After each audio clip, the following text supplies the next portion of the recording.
আপনি হলেন রব্বুল আলামিন, আপনি হলেন আর রহমান, আপনি হলেন আর রহিম, আপনি হলেন বিচার দিনের মালিক। আয় আল্লাহ, আমরা একমাত্র তোমারই ইবাদত করি। আমার পরিচয় হলো আমি বান্দা, আপনি হলেন মাবুদ, আমি গোলাম, আপনি হলেন রব্বুল আলামিন। জোরে কোন সুবহানাল্লাহ।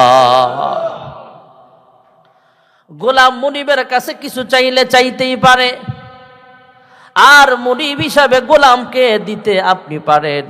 আপনি দিতে চাইলেই তো আমাকে দিতে পারেন। আয় আল্লাহ, আমার পরিচয় দিলাম আমি আপনার বান্দা, ঠিক আছে, কিন্তু আপনি যদি তৌফিক না দেন তাহলে আমি ফজরের ওয়াক্তে ঘুম থেকে জাগ্রত হইয়া নামাজে দাঁড়াতে পারবো না। আপনি যদি তৌফিক না দেন জোহরের নামাজের সময় জোহরের নামাজ আদায় করা সম্ভব হবে না। আল্লাহ যদি তৌফিক না দেয় তাহলে কি নামাজ পড়া সম্ভব? এই মুহূর্তে হাজার হাজার বললে ভুল হবে, লক্ষ লক্ষ মানুষ আমাদের বাংলাদেশে এবং বাহিরের রাষ্ট্রে, আমাদের বাংলাদেশে আছে, বাংলাদেশের রুগীরা আবার বিদেশের হসপিটালে আছে, ওরা জুমার নামাজ পড়তে পারছে না, চিকিৎসাধীন অবস্থায় হাসপাতালের বেডে শুয়ে আছে। এমন অসুস্থ রুগী আছে না নাই? আমাদেরকে সুস্থ বানায়া, আমাদেরকে সুস্থতার নেয়ামত দিয়া মসজিদে আনছেন কি? আল্লাহর বান্দা একদিন ঘুমায়া গেলেন, ঘুমের ভিতরে স্বপ্নে দেখেন হাসরের মাঠ কায়েম হয়ে গেছে, মাথার কাছাকাছি সূর্য চলে আসছে, জমিনটা তামা পোড়া হয়ে গেল। গুনাহগারের বেঈমানদের মাথার মগজগুলো ফুটন্ত পানির ন্যায় টকবক টকবক করছে। মানুষ শুধু দৌড়ায় ইয়া নাফসি ইয়া নাফসি বলে, হায় হায় আমার কি হবে, এমন বলে বলে নিজে নিজে দৌড়ায়। সমস্ত মানুষ, কারো কাপড় নাই, শুধু সম্মানার্থে আল্লাহ নবীদেরকে কাপড় পরাবেন, আল্লাহর হাবিবকে কাপড় পরায়া দিবেন, তাছাড়া আমাদের কাপড় লাগবে না। কারণ আমি অন্যজনের পরনে কাপড় আছে কি দেখবো তো দূরের কথা, নিজের পিন্দনও নিজের শরীরে কাপড় নাই, সেই খবরই তো আমার থাকবে না। হাসরের মাঠ কায়েম হয়ে গেল, আল্লাহর বান্দা দৌড়াচ্ছেন দৌড়াচ্ছেন ইয়া নাফসি বলিয়া। এমন তাপ, রৌদ্রের তাপে পানি পিপাসা লেগে গেল। এমনি তাকায় দেখে ফিরিস্তারা পানির গ্লাস নিয়ে দাঁড়িয়ে আছে, ঠান্ডা মিনারেল ওয়াটার নিয়ে দাঁড়িয়ে আছে। আল্লাহর বান্দা আবেদ 500 বছর 1000 বছর পর্যন্ত ইবাদত করেছেন, নামাজ পড়েছেন, রোজা রেখেছেন, দান সদকা করেছেন, বড় একজন আল্লাহওয়ালা মানুষ। সে মনে করেছিল আমার ইবাদতের মাধ্যমেই বুঝি আমি জান্নাতে যেতে পারবো। স্বপ্নে দেখতেছেন হাসরের মাঠ কায়েম হয়ে গেল, পানি পিপাসা লাগছে, ফেরেশতারা পানির গ্লাস নিয়ে দাঁড়িয়ে আছে। আল্লাহর বান্দা বলে, হে ভাই আমার এক গ্লাস পানি দাও। কয়ে পানি কিনতে হবে, কয়ে পানি কিনতে হবে, ঠিক আছে কয় টাকা লাগবে? কয় হাসরের মাঠে দুনিয়ার ডলার চলবে না, টাকাও চলবে না, দিনার দিরহাম ধন দৌলত কিছুই কাজে আসবে না। হাসরের মাঠে যেটা কাছে আসবে সেটা হলো নেক আমল। কয় কি লাগবে? কয় তোমার জীবনের 500 বছরের আমল দিয়া যাও, বিনিময়ে এক গ্লাস পানি খায়া যাও। সুবহানাল্লাহ। আল্লাহর বান্দা চিন্তা করলেন নেক আমল পরে আগে জান বাঁচানো ফরজ। কয় আগে আমার এক গ্লাস পানি দাও, বিনিময়ে 500 বছরের ইবাদত নিয়ে যাও, আমার সারা জীবনের আমল নিয়ে যাও। এরপরও এক গ্লাস পানি দাও। এক গ্লাস পানি খাইলো, স্বস্তি পাইল, বিনিময়ে জীবনের সব আমল দিয়া দিল। আল্লাহর বান্দার ঘুম ভেঙ্গে গেল, সেজদায় পড়ে আল্লাহ তাআলার দরবারে কান্দে, আল্লাহ আমার জীবনের নেক আমল দিয়া জান্নাতে আমার যাওয়া যাবে না। আয় আল্লাহ, তুমি আল্লাহ রহমান, তুমি আল্লাহ গফফার, তুমি আল্লাহ সাত্তারুল আয়ুব, তুমি আল্লাহ হলো আল্লাহ, তুমি আল্লাহ রব্বুল আলামিন। তোমার দয়া দিয়ে আমাকে জান্নাতের বাসিন্দা বানাও। জোরে কোন সুবহানাল্লাহ। আল্লাহর সাহায্য ছাড়া, আল্লাহর দয়া ছাড়া জান্নাতে যাওয়া যাবে না।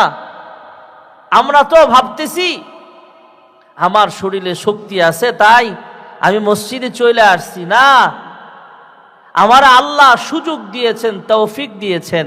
আমার মতো অনেক সুস্থ মানুষও আজকে জুমার নামাজ পড়তে পারছেন না বিভিন্ন ব্যস্ততার কারণে। আমারা যে আল্লাহ মসজিদে আনছেন, এই জন্য এটা আল্লাহর দরবারে কিয়ামত পর্যন্ত সেজদায় পড়ে থাকলেও শুকরিয়া আদায় শেষ হবে না। এই জন্যে আমরা আল্লাহ যে তৌফিক দেন নেক আমল করার জন্য, এই জন্য আল্লাহর দরবারে শুকরিয়া আদায় করার দরকার আছে না নাই? এই জন্যই তো আল্লাহ কোরআন শুরু করেছেন আলহামদুলিল্লাহ দিয়া। আল্লাহ রাব্বুল আলামিন কোরআনুল কারীমের অন্য আয়াতে বলেন, কুল লাউ কানাল বাহরু মিদাদান লিকালিমাতি রাব্বি লানাফিদাল বাহরু ক্বাবলা আন তানফাদা কালিমাতু রাব্বি ওয়ালাউ জিনা বিমিসলিহি মাদাদা। যদি পৃথিবীর সব গাছগুলোকে কলম বানিয়ে ফেলা হয়, নদী নালা খাল বিল সহ মানুষের পানির মাটির নিচে যত পানি আছে, আমরা টিউবওয়েলে পানি উঠাই, এগুলা কিন্তু মাটির নিচের পানি।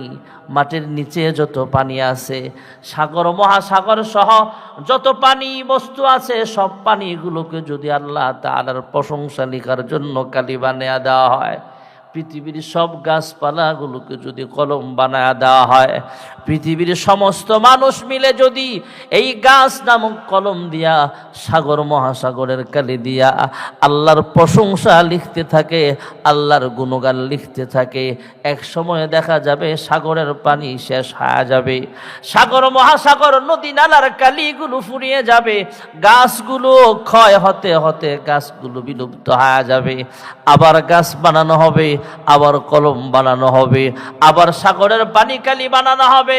এমন করে করে কিয়ামত পর্যন্ত যদি সমস্ত মানুষ হায়াত পায় আর আল্লাহর প্রশংসা লিখতে শুরু করে দেয়, কখনো আল্লাহর প্রশংসা লিখা শেষ হবে না। যুরকুন সুবহানাল্লাহ।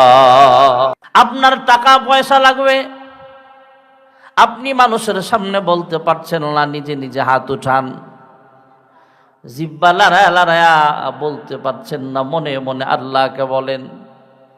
রাত্রে যখন সবাই ঘুমায় যাবে, তাহাজ্জুদের মুসল্লায় দাঁড়ায় যান, আল্লাহ তাআলার কাছে ডাক দিয়া বলেন, আয় আল্লাহ, আমি গরিব মানুষ, আমার টাকা পয়সা লাগবে, আমার হালাল রিজিকের খাজানা তুমি বুলন্দ করিয়া দাও। আয় আল্লাহ, আমার সন্তান লাগবে, রব্বি হাবলি মিনাস সালিহিন। আয় আল্লাহ, আপনি আমাকে নেক সন্তান দান করেন। আয় আল্লাহ, আমার বাড়ি নাই, আমার একটা বাড়ি লাগবে। আয় আল্লাহ, তুমি আমাকে একটা বাড়ি দান করো।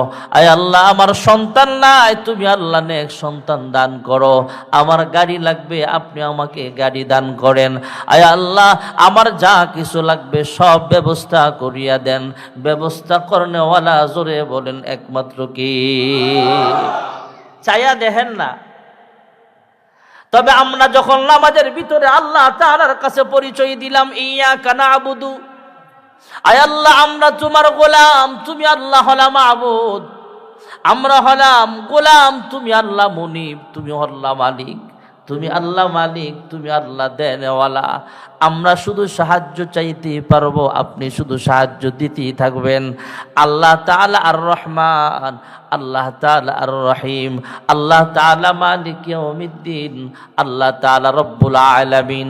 সাগরের পানির যেমন সাগরের কুল কিনারা নাই, তবে বৈজ্ঞানিকরা বলে সাগরের কুল কিনারা আছে, তবে বৈজ্ঞানিকরা এখনো পর্যন্ত সাগরের ওই পারে যেতে পারে নাই।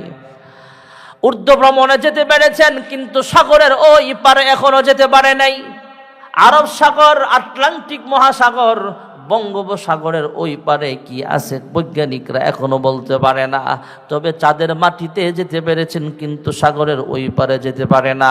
এখন যদি বলা হয় কুল কিনারাহীন মহাসাগর, আমার আল্লাহ হলেন কুল কিনারাহীন দয়াবান। যুরকুন সুবহানাল্লাহ।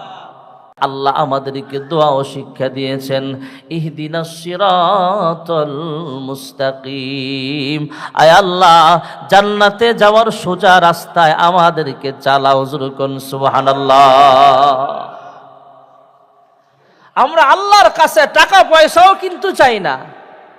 আমরা যদি আল্লাহর কাছে এটা চাই, আল্লাহ সিরাতুল মুস্তাকিম চাই, তাহলে আল্লাহ যখন আমাদেরকে সোজা পথে চালাবেন, জান্নাতের পথে চালাবেন, তখন অটোমেটিক দুনিয়া আমার পিছনে এমনি ঘুরবে। সুবহানাল্লাহ বলে।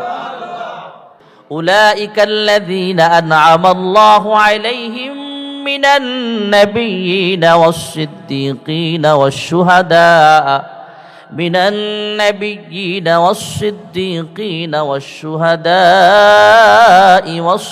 والصالحين وحسن أولئك رفيقا। আল্লাহ রাব্বুল আলামিন নিয়ামত প্রাপ্ত ব্যক্তিদের বুঝিয়েছেন, হযরতে বাবা আদম আলাইহিস সালাম থেকে নিয়া আমার আপনার নবী বিশ্ব নবী মুহাম্মদুর রাসূলুল্লাহ সাল্লাল্লাহু আলাইহি ওয়াসাল্লাম পর্যন্ত সমস্ত নবীরা ছিলেন মাসুম। এই নবীদের দ্বারা আল্লাহ তাআলা কোনো গুনাহ করতে দেয় নাই। শয়তান ধোঁকা দিয়া কোনো নবীকে গুনাহ করাইতে পারে নাই। সমস্ত আম্বিয়া আলাইহিমুস সালাম নিয়ামত প্রাপ্তের মধ্যে সবচেয়ে শ্রেষ্ঠ নিয়ামত প্রাপ্ত। সিরাতুল মুস্তাকিমের প্রথম সারির যারা, এরা হলেন সমস্ত আম্বিয়া আলাইহিমুস সালাম। এদের প্রথম নিয়ামত হলো, সবচেয়ে বড় নিয়ামত হলো, আল্লাহ তাআলা নিজ কুদরতি হাত দিয়া সমস্ত নবীদেরকে হেফাজত করেছেন। নবীদের জিন্দেগিতে কোনোদিন একটা গুনাহ কেউ করে নাই। জোরে কোন সুবহানাল্লাহ। হযরত আবু বকর সিদ্দিক রাদিয়াল্লাহু তাআলা আনহু সহ সাহাবায়ে কেরাম, এদের জীবনে গুনাহ আছে, কিন্তু মান ক্বালা লা ইলাহা ইল্লাল্লাহ তুফলিহুন, মান ক্বালা লা ইলাহা ইল্লাল্লাহ দাখালাল জান্নাহ।